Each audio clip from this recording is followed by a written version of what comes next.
All right. Welcome back to Eyes Open Media. This will be a short video here. I just want to let you guys know what Iraqi Day posted, and it's basically on the same lines of what I've been saying. If we didn't see anything, and I mean military-wise, like a storming into Tel Har.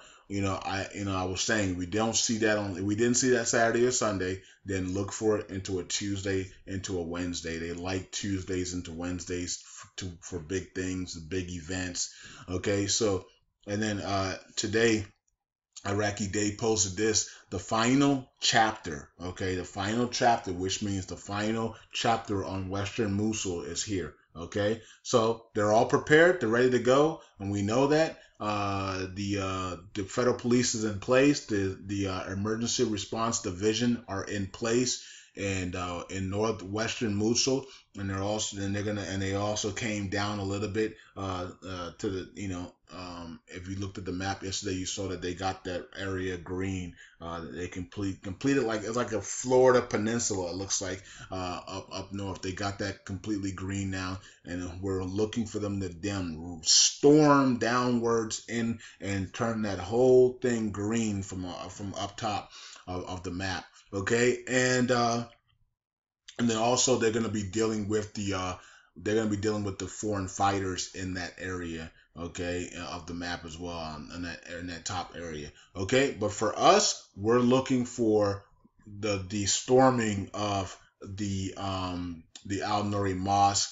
And one of the things that is good about putting out like information like the IQD community is doing, it really the elites and all these other people or people send these things to the elitists and all this stuff, and they can see their bullcrap, right? So when many people are sharing all around the world, thousands of people are sharing articles from March that clearly show the Al Nuri Mosque liberated, and reporters standing right outside of it, right, or meters outside of it, and there's no terrorists, they're not afraid. It really speeds things up, because now it's like the elites realize that they've been caught red-handed, right? So you got these reporters, in these YouTube videos that are standing outside of the Al Nuri Mosque, right? They're standing meters outside of it, and they're not being shot by Daesh. They're not being terrorized. There's really any bullets. There was like in one video I heard maybe 2 gunshots go off, but that's it. So they're not. So Daesh isn't even defending the Al Nuri Mosque, right? And then we had articles that hit the mainstream media back in March saying that all of Daesh withdrew from the Al Nuri Mosque. This is in March. We're now in May. So when people share that stuff, then the elites have no choice but to speed it up and get these things done, because they've been caught red-handed, right? So but here's the thing. Those articles made the mainstream media. Like, those articles were on mainstream agencies. So the fact that these articles are on these reports are on mainstream yet, and we don't have the mosque yet, that tells me that there's something wrong. So there was, and I told you guys that it could be a coding issue, right? Because when they announced this is historical, and this is an historical event, right? Because Baghdadi started the caliphate at this mosque, right? So the fact that they're going to end the caliphate at this mosque, that's a significant event, and they need to make sure that the coding is right for this. And that's probably what's going on right now. So but the fact that everybody has shared, these articles and these things and these videos showing that Al Nuri Mosque there was no drama near the mosque, right? And reporters can stand outside of it, but yet we're seeing videos of them, throwing down bombs and battling around the mosque. But yet you go on YouTube and you see all these reporters right at the mosque, around meters away from the mosque, and there's nothing. right? There's nobody defending. Daesh and ISIS aren't there. These people are not even scared for their lives or nothing. They're out there reporting it, and there's nothing, right? So we know that propaganda, manipulation, deception is heavy in this in this Iraq, because there's people that have tried their hardest to make sure Iraq doesn't return to the international stage. And it is what it is. People have tried because they are so corrupt, and they know that punishment is coming to them if Iraq returns to the international stage. So they have tried everything. They've used the media against the mainstream media. They've used the media against the people. They've killed people, many people. They stole from the land. They've done everything they could to try to keep Iraq from returning to the international stage. And another thing they hate is that they also hate that a lot of us are going to make a lot of money off of our investments in Iraq.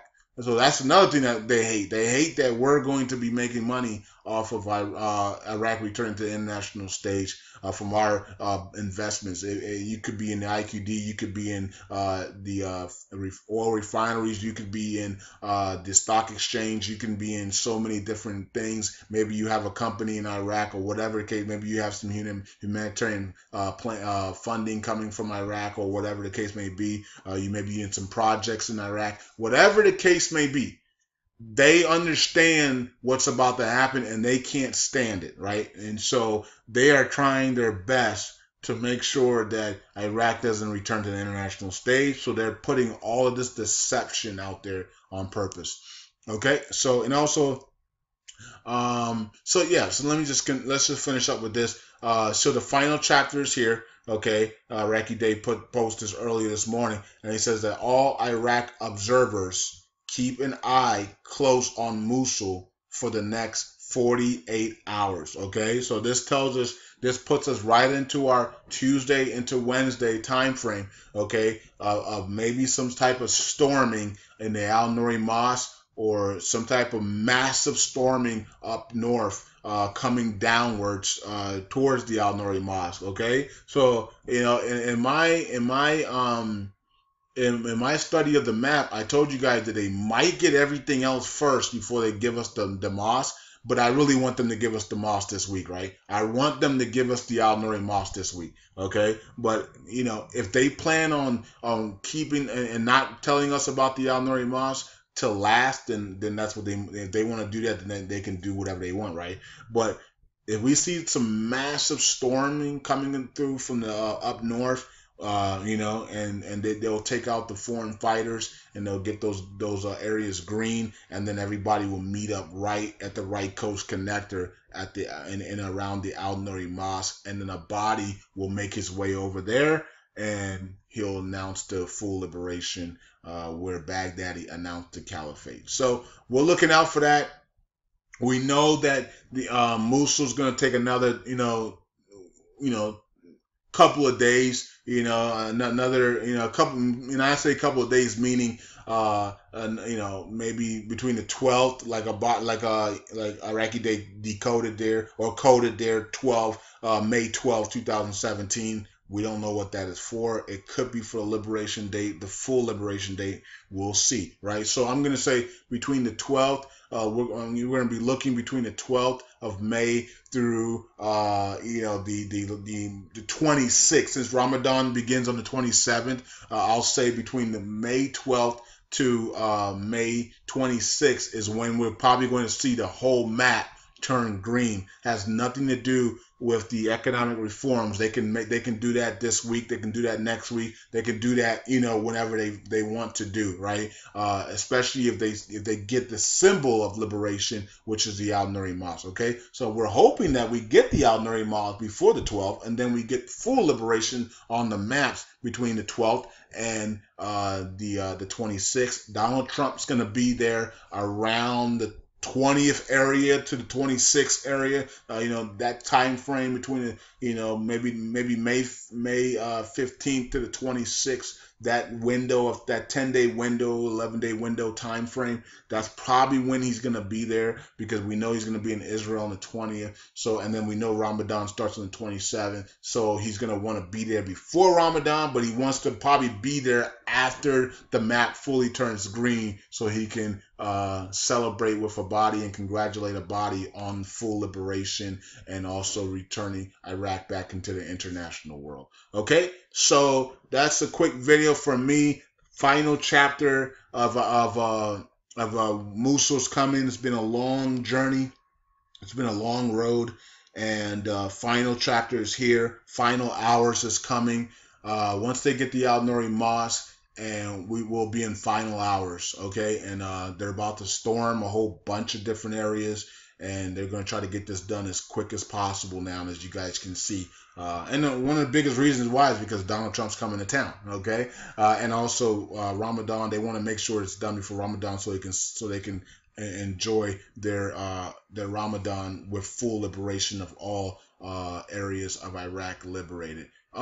So yeah, and we know that it's been a lot of deception and propaganda and all types of different things like that, but we got to keep moving forward, okay? Keep moving forward.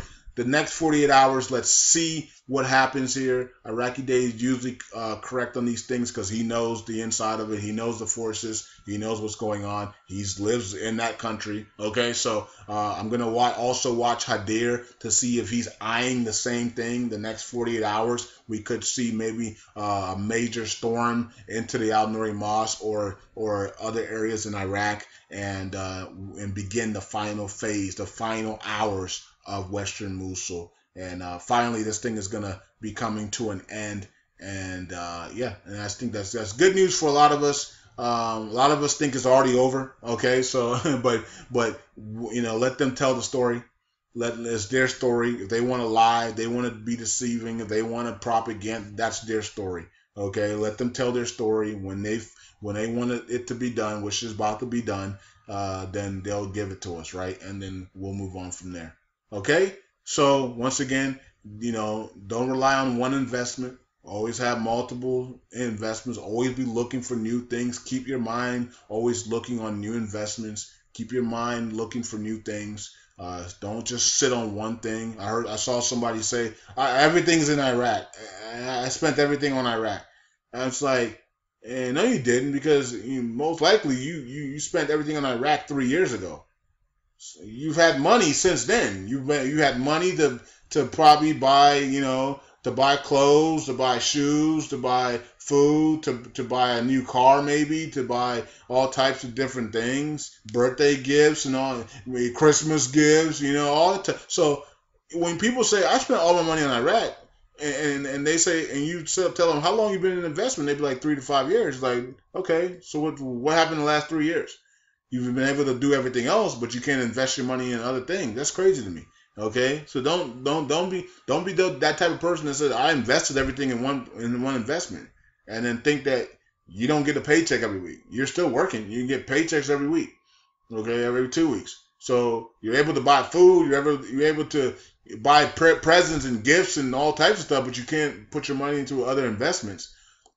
So you use the excuse that you spend all your money on Iraq. Well, how do you spend all your money in Iraq, but you're able to live the last 3 years? Wouldn't you be broke? You know what I mean? So you didn't spend all your money on Iraq. That's just your mentality. Your mentality, your mindset is that you spend everything on Iraq and you don't want to do anything else. But yet here are all these other wealth transfers going right by you, and you're not making any money because your mindset is, I'm a prisoner to Iraq, which is horrible. That's a horrible way to think, especially it's a horrible way to think if you're going to be coming up on some money, right? If you're coming up on some money, the worst way of thinking is one at a time. You know, one investment at a time, one this at a time. I'm a prisoner to this. No, that's not how wealthy people think at all. Wealthy people are always creating. Wealthy people create. Wealthy people are always thinking of new ways to make money. Wealthy people are always thinking about ways to make their money work for them. Wealthy people are always having multiple streams of income. You're not gonna stay wealthy with that prisoner mindset.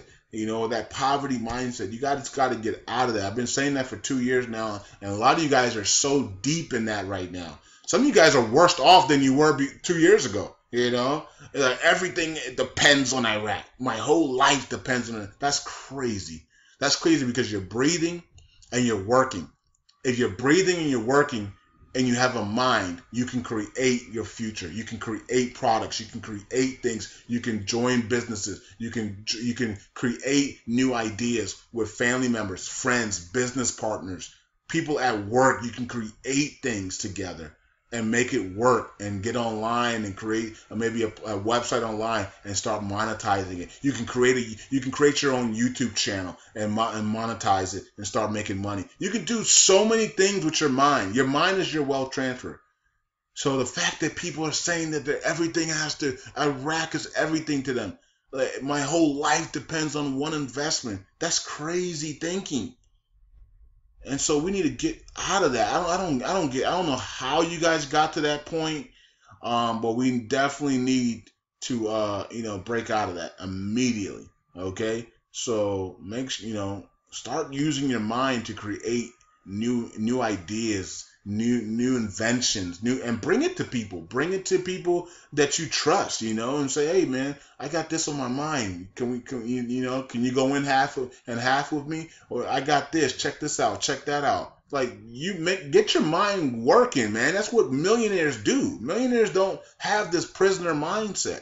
If you want to be a millionaire, and a lot of you guys are going to be millionaires, but that doesn't mean you're going to stay a millionaire. See, the hardest thing about being a millionaire is keeping your money. So a lot of you guys, we're going to see a lot of people become millionaires, but are they going to stay millionaires? That's the big problem. Because if your mind is poor, you're going to go back to poor. You're going to go back to poverty. If your mind's in prison, you're going to go back to a mindset of prison. So even if you have money, your mind's still going to be in prison. Or even if you have money, your mind's still going to be poor, right? So with that mentality, you go back to where you came from. Only the people with the wealthy mentality and with the mindset of creativity and making their money work for them are going to be the ones that are still millionaires 6 months to a year to 2 years, 3 years later, and have built even and used that money to even build more money and help other people out. So just keep that in mind, because that's exactly how this life works. Okay, this life works that way. Okay, the reason why your 9-to-5 job right now and you're struggling right now is because you haven't put your mind to work, to create things. Okay, so put your mind to work, create some ideas, get some ideas down, so when this thing happens, you get to start to shop those ideas around. And maybe create some stuff. Isn't that cool to be able to create stuff? It's really awesome to jot things down, let family members see it, and then bring it to life, right? And then maybe even own a store or own a online business where you have some type of warehouse and you supply the products online. That's awesome, right? Things like that, depending on what type of product it is, of course. I mean, you could pass it down to your kids to continue the business. All right, so that's it for me. Look out for the next 48 hours. I love Tuesdays into Wednesdays, as you guys already know, and we'll see what happens. We'll see if we see some type of huge storm from the north or through Al Nuri Mosque or something like that within the next 48 hours. All right, eyes open. Peace out. Bye.